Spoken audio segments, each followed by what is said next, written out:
Assalamualaikum warahmatullahi wabarakatuh. Di video saya kali ini saya akan menjawab pertanyaan ujian akhir semester dari mata kuliah Kewirausahaan dengan dosen pengampu Rita Sofian. Nah, sebelum kita jawab pertanyaannya, saya bakal mengenalkan diri saya sendiri. Nama saya Nadia Bastula Darmadi dengan NIM 18075168 dari jurusan IKK Ilmu Kesejahteraan Keluarga Konsentrasi Tata Boga dari Fakultas Pariwisata dan Perhotelan. Menurut saya, kewirausahaan yang sukses itu tidak mudah kayak membalikan telapak tangan. Wirausaha itu harus mempunyai kayak kita tuh harus berkorban dari segi pemikiran, dari segi keuangan, dari segi waktu. Itu harus berkorban banget, karena seandainya kita tidak melakukan pengorbanan, kita itu tidak akan mendapatkan hasil kewirausahaan yang sukses, yang hasil yang kita inginkan, hasil yang lebih baik. Kalau seandainya kita melakukan itu dengan setengah-setengah, maka hasilnya juga setengah-setengah gitu. Hal yang penting yang pertama itu niat, yang kedua itu rencana bisnis. Dengan adanya rencana bisnis, kita jadi tahu situasi bisnis kita yang terbaik dan bahkan yang terburuk.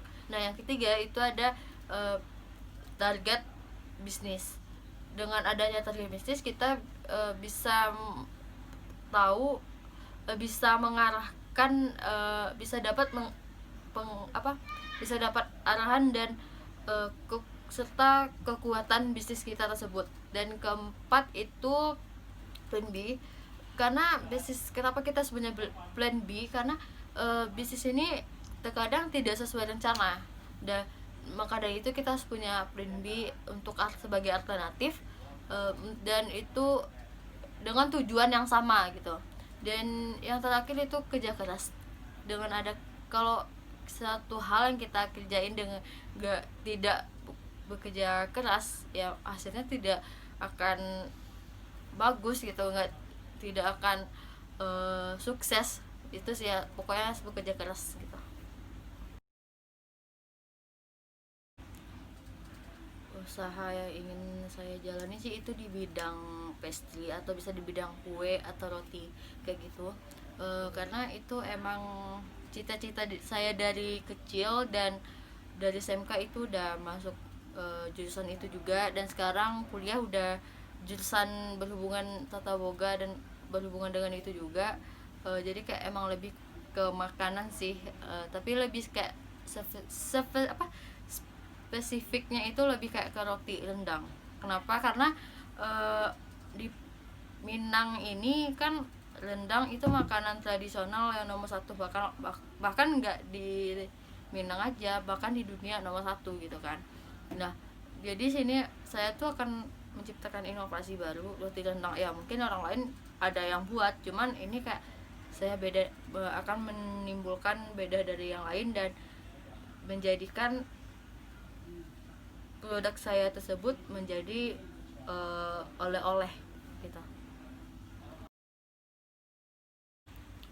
Yang saya idolakan wirausahawan itu kakak mama saya sendiri, ya, dimana kakak mama saya ini mendirikan salah satu toko oleh-oleh, itu yang spesifiknya rendang ya, dimana dulu kayak berdiri dari tahun 2003, dimana dulu nitip terus sampai jual di rumah juga. Dan itu pun kayak dulu pertama jual itu emang kayak pelanggannya nggak banyak gitu kan.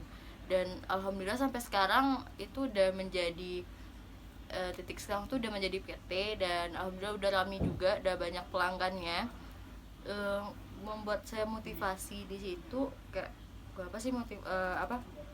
mengidolakan beliau, karena dari dulu itu yang dulu pelanggannya sedikit gitu kan, kadang ada yang beli, kadang enggak gitu. Sekarang itu alhamdulillah udah banyak yang beli gitu kan, udah banyak yang mengenal juga dengan toko oleh-oleh tersebut.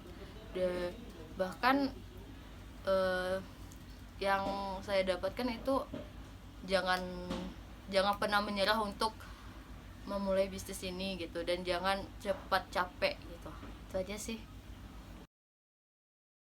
manfaat yang akan saya lakukan atau saya berikan itu, membuka apa sih, membuka lowongan pekerjaan, membantu untuk orang-orang yang pengangguran, supaya ya nggak menganggur lagi, dan itu bisa membuat berkurangnya angka pengangguran gitu.